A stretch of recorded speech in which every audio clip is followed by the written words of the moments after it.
What's your name and why are you here? My name, my name is Michael Walli. I'm one of the three Transform Now Plowshares protesters who were arrested and jailed for over 2 years as a result of our protest activities against the illegal, terroristic U.S. government nuclear weapons of mass destruction proliferation activities which have been going on at Oak Ridge Y12 in eastern Tennessee ever since World War II. And how did you get involved in Y12?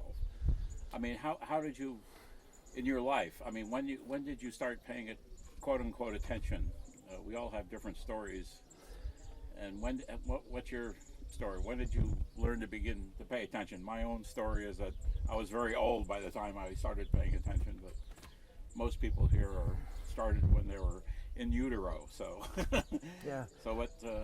Well, I'm 66 years of age now. I was born in 1948 into a Christian family, and became a cultural Christian, and there was a war going on, and I was encouraged to participate in the war. I was born in the United States, so I became a participant in the war on the side of the nation in which I had been born. I was born in the U.S., so I was on the U.S. side in the war going on. When I was 18 years of age, I entered the U.S.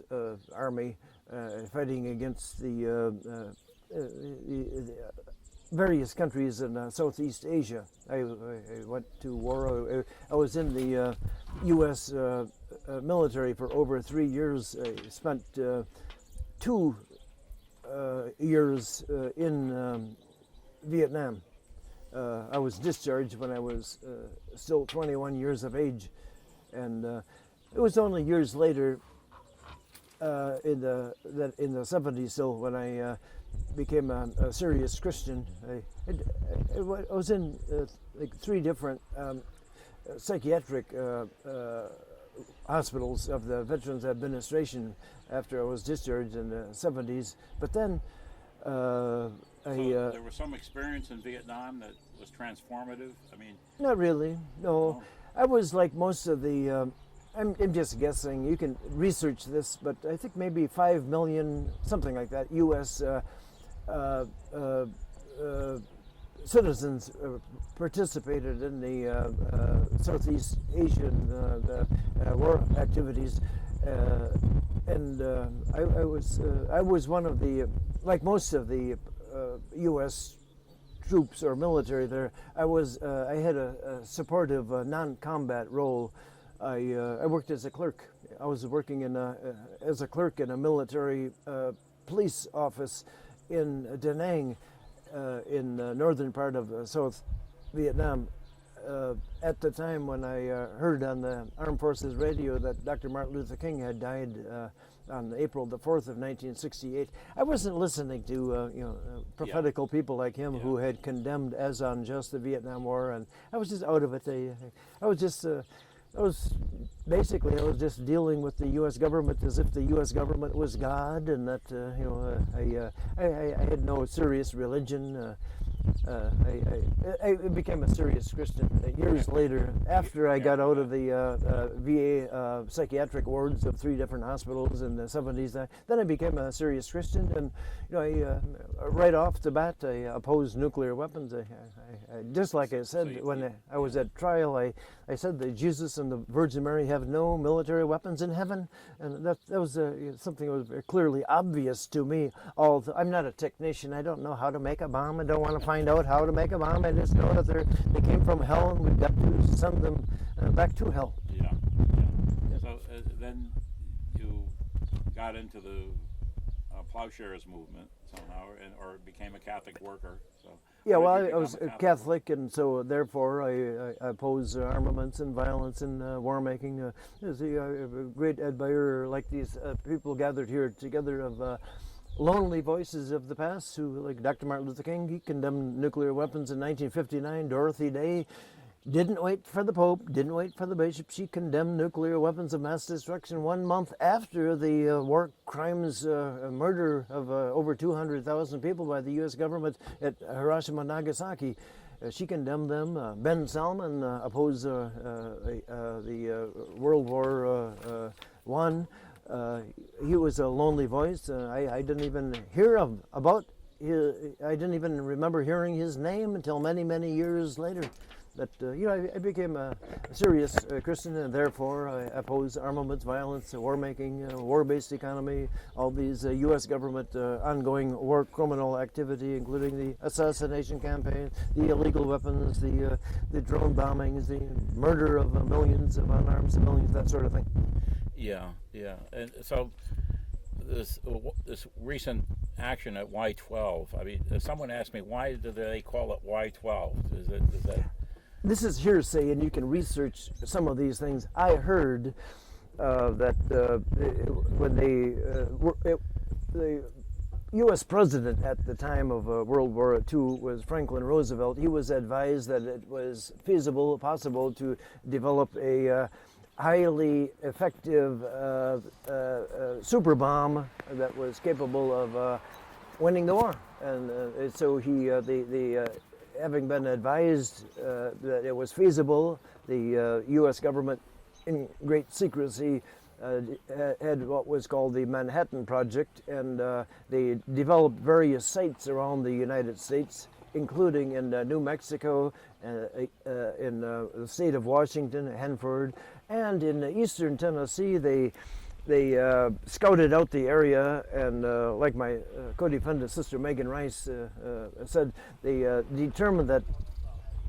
the area in eastern Tennessee, close to Knoxville, was very suitable because they had a lot of electric power generated by the Tennessee Valley Authority, TVA. That was part of the reason. Then it was they had a lot of woodland and farmland. They ordered the local residents around there, basically impoverished farmers, to evacuate their land. That they were the eminent domain required that they, for the sake of the U.S. government policies, that they must leave their land, that they were going to be paid such and such an amount, and they were given a very speedy date upon which they were required to have vacated their land. The government acquired the land. I think something, you can research this. Yeah. I think it's over 50 square miles. Part of it was called, designated as Y12, because of the maps of the local area. They have the lettering on one side, and then they have the numbers on the other side, and they put the Y and the 12 together. And at that area, that was where they decided to build the research and development facilities for the nuclear bomb research and development activities that was to be conducted under the Manhattan Project. They built an entire brand new town named Oak Ridge to house the workers and their families who were to work there. Yeah. So it was a very remote area which had enormous amount of power available. That's right. So so you started researching this, and can you tell us about how the action went?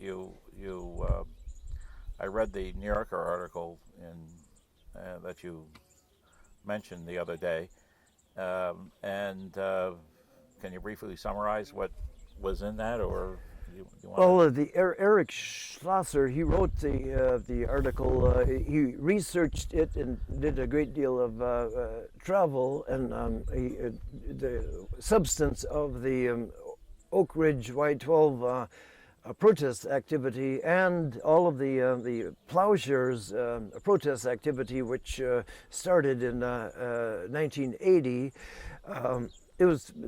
His article was substantially correct. About all the essential matters were accurate as far as I can see, and it came out in the New Yorker magazine edition of March the 9th of this year, 2015. He talked about the various plowshares. There have been over 100 plowshares. Over 100 had been done prior to the one that I was involved with. On the three of us, my co-defendants are Sister Megan Rice, sister of the Holy Child Jesus, and Greg Borchi Obed. He had done several. I first heard of him I was doing a volunteer work at the Father Richard McSorley, Jesuit priest, Peace and Justice office in 1989. I was reading Peace and Justice literature. There was the name of the, political prisoners who were incarcerated by the U.S. military government. Please write to them and convey your supportive commentary. So one of the ones I wrote to was named Greg Borchi. I think he had not yet been married. Then anyway, later on he married. So his hyphenated name now is Greg Borchi Obed. I did an earlier plowshare with him on June the 20th of 2006, also with another a man named a Roman Catholic priest named Father Carl Cabot of the Oblates of Mary Immaculate Order. He's still living in Missouri. He was a participant in the very first plowshare action that happened in 2080. So Greg, Father Carl, and I did a plowshare at one of the Antichrist U.S. government intercontinental ballistic missile silo sites in North Dakota. And I wrote to him when he was a prisoner, a plowshare prisoner, back in 1989, and that was the first time I so much as heard of him. I had a knee-jerk, opposition to nuclear weapons as a Catholic and as a Christian. I knew they were evil. I briefly did some protest activity when I was still living in Chicago back in the 1980s.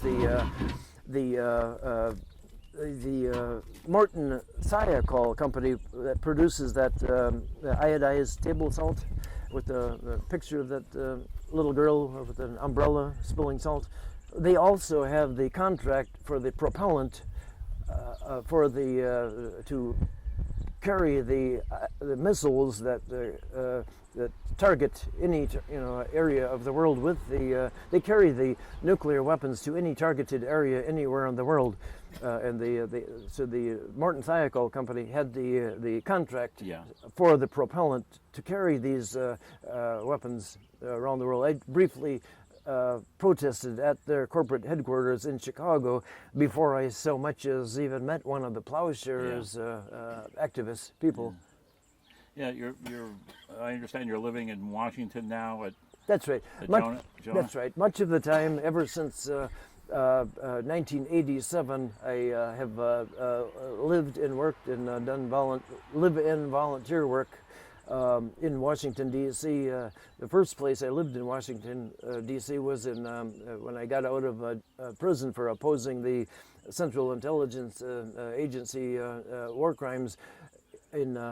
With over 500 other people, I was arrested in the protest activity on April the 27th of 1987 upon my release from the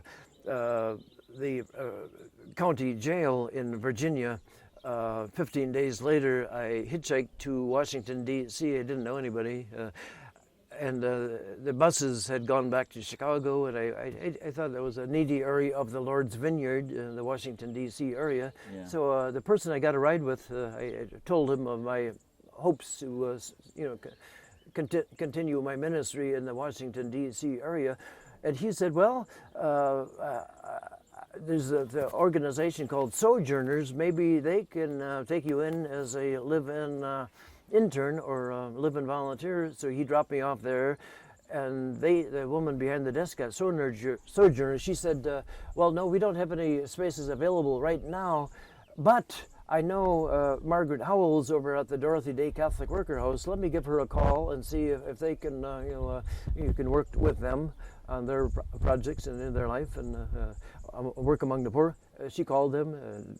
Margaret said, "Come on over," and I moved in. That was on the 12th of May of 1987. I wound up spending the summer of '87 there, and I've done live-in volunteer work in various cities and places around the country, including with the various religious orders, Missionaries of Charity, the Sisters of Loretto.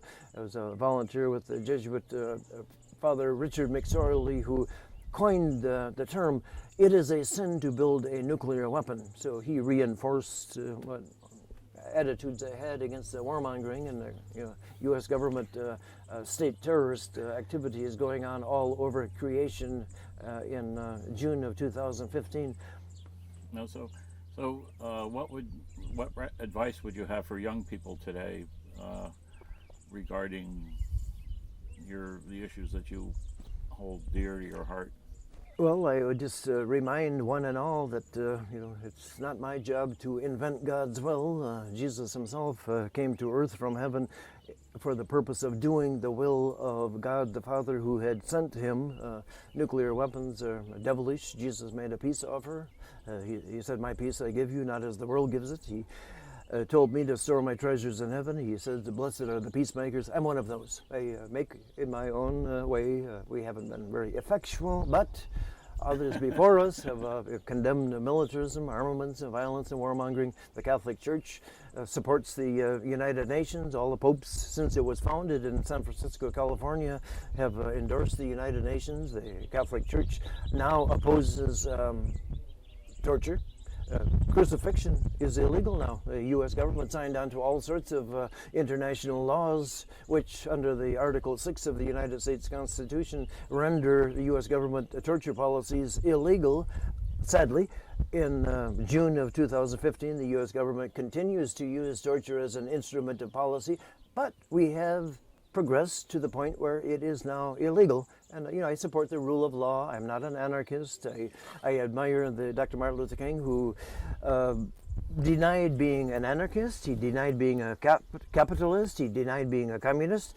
He opposed the unjust use of power by governments, corporations, the police, the judicial system. He was repeatedly arrested and jailed because he prioritized justice, which is exactly what Jesus Christ, the Son of Justice, tells every one of us to do. He said, "Seek ye first the kingdom of God and his justice, everything else will be added unto you."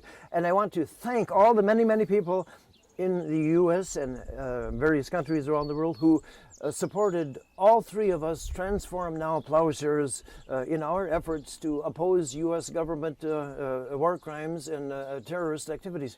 Thank you. Well, thank you. And is there any final words that you want to say, or